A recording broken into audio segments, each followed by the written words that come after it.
ధర్మంలో పిల్లలు పుడతారు. ఎవరికైనా పిల్లలనేది చాలా ఆపేక్ష. అటువంటి పిల్లవాడిని దశరథ మహారాజు కోరుకుంటే శ్రీరామచంద్రుడు వారు ఒకరిగా కాకుండా నలుగురుగా పుట్టారు. ఆ శ్రీరామచంద్రుడు యందు వారి యొక్క దశరథ మహారాజు విపరీతమైన ఆపేక్ష. కాకపోతే కైకేయికి ఇచ్చిన మాట వల్ల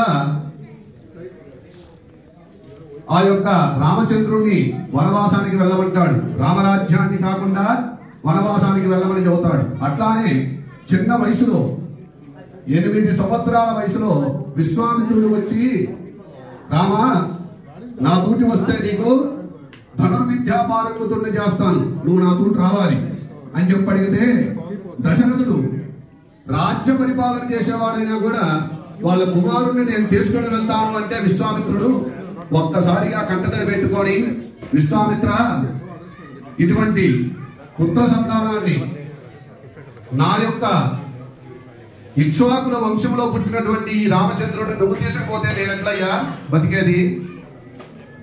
నేను బతకలేను, రాముడు లేకుండా నేను జీవించలేను.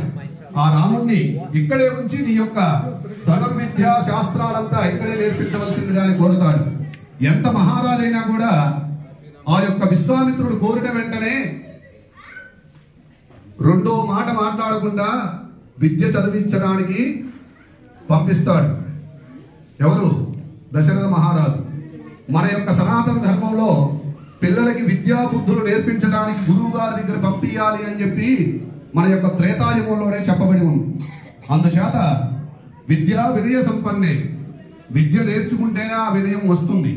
రాముల వారు వినయంతో కూడుకున్న ధర్మాన్ని ఆచరించి పశుపక్షాదులతో కూడుకున్నటువంటి ఈ యొక్క వసంత మాధవ మాసం అంటారు.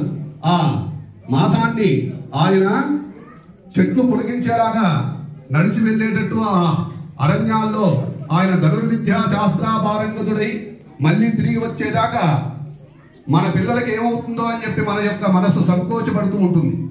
ఆ దశరథ మహారాజు కూడా అట్లానే సంకోచించి ఆయనకి విద్యలన్నీ నేర్పించి మన యొక్క రక్షణ కొరకు మన భారతదేశమే కాకుండా ఎక్కడికి వెళ్ళినా కూడా రామా అని చెబితే అందరూ మళ్ళీ తిరిగి రామా అని పలికే 2 అక్షరములు కలిగిన పేరు ఈ యొక్క జగత్తులో విరాజిల్లుతూ ఉంది. రామాయణం మనసుకు సంబంధించింది. అందుకనే మనం ఎంత డబ్బున్న వాళ్ళైనా ఎంత డబ్బు లేని వాళ్ళైనా కూడా ఈ యొక్క రామనవమి ప్రతి ఒక్క గ్రామాల్లో చేసుకొని ఆయన యొక్క అనుగ్రహాన్ని పొందుతారు.